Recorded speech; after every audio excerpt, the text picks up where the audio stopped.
quiet and shy individual, France international N'Golo Kanté tends to do his talking on the pitch. When he's on song, he's a joy to watch, closing down opponents, clearing up the mess, and launching counter-attacks. Very few defensive midfielders can do what he can. Sorry, let me correct that statement. No midfielder on the planet can do what Kante does. There is no one like him, and we're unlikely to see anyone like him on the pitch ever again. And he knows that. When you're playing at the top level, you know your peers, and deep down N'Golo Kanté must know that he's a unique presence in the game. However, that's done nothing to inflate his ego, with the Frenchman remaining a humble person, always looking to fight for the collective cause. Hello everyone, today we're going to talk a little, or perhaps a lot, about France's diminutive midfielder, and what exactly is it that makes him so special. So, hey, if you know what's good for you, you're going to subscribe to our channel and hit that little bell icon. Alright then, let's get started. Human kryptonite to the best around. If Superman one day decided to hang up his cape and move towards a career in football, we're certain that Kal-El would make quite a name for himself in the game. He would dominate every stadium and no opponent would be good enough to get the better of him. That, however, shall remain the case until he comes across N'Golo Kanté, a modern-day human kryptonite that is designed to make even the most advanced of tactical setups made to look like thrift shop items.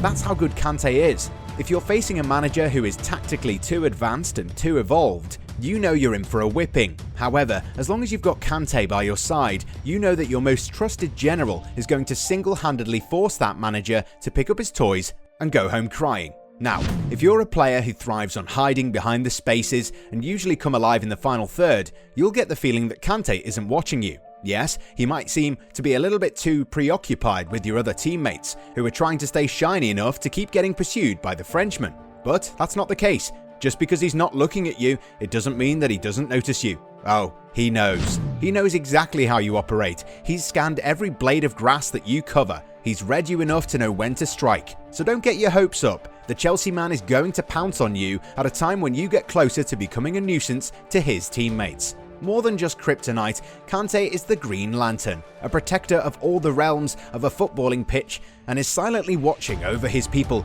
always ready to help out when needed. The man with extra lungs. Watching Calvin Phillips put on a virtuoso display for England in the Euro 2020 opener against Croatia made us think about how limitless us human beings can really be.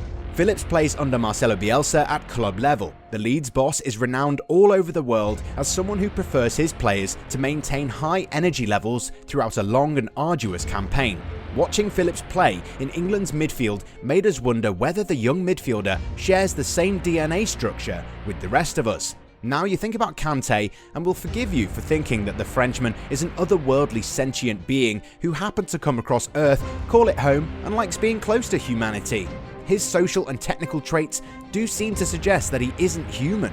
When you talk about N'Golo Kanté, one of the first images that pops into your head is of him covering every blade of grass. That's a player whose energy levels never go down.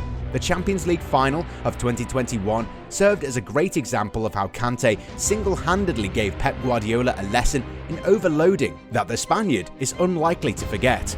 Man City send out an excess of midfielders in order to clog as much space as possible, and in stepped Kante, the one-man wrecking crew.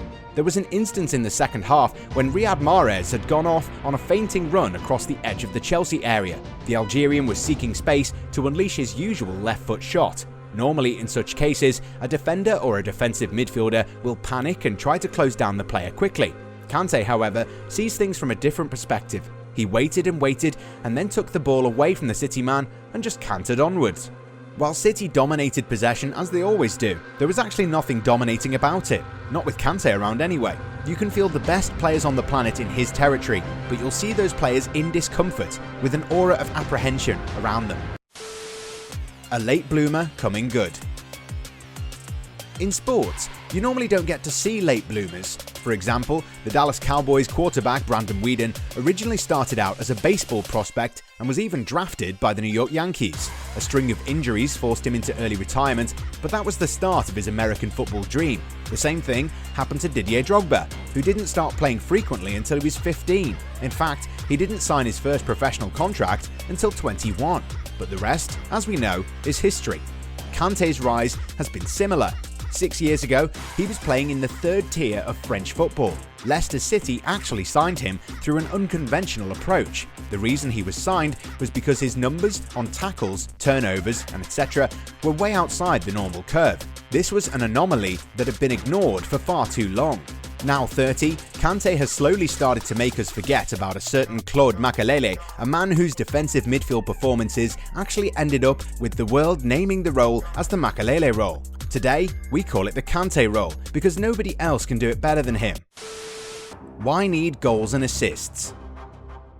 Now, Kante isn't your average midfielder, and there's nothing about him that oozes glamour. He doesn't score that often, and neither does he often provide a final pass. He doesn't even go for wild, self-proclaiming celebrations. However, he does win a lot.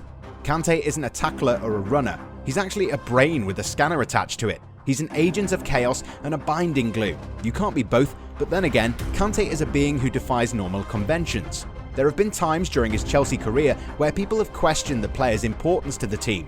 This whole debate started while he was carrying injuries. Actually, a bit of a rarity for the Frenchman.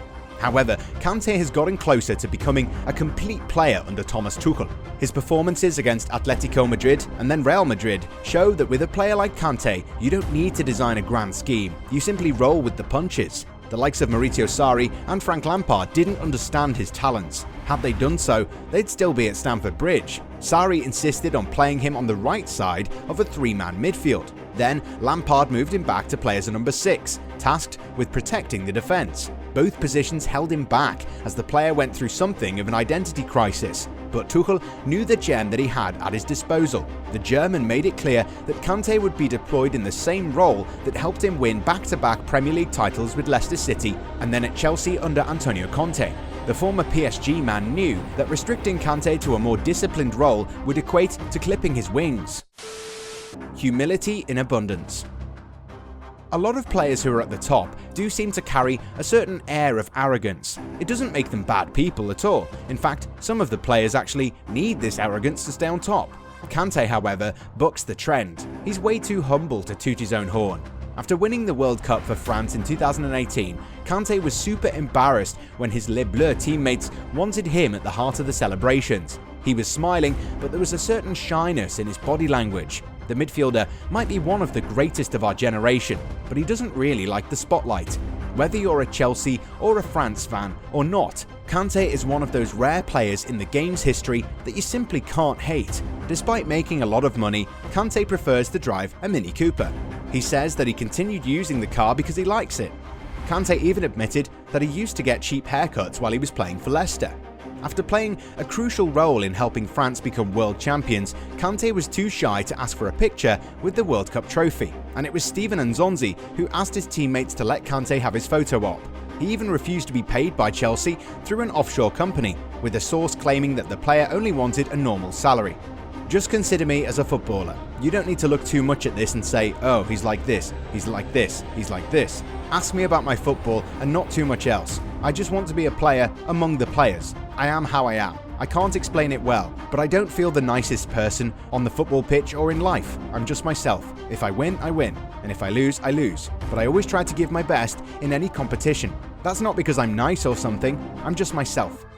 In an age where football players are purported as fake and spoiled youngsters with huge bank accounts, N'Golo Kanté shows that you can actually live your life in a more discreet manner while still being genuinely loved by fans and neutrals alike.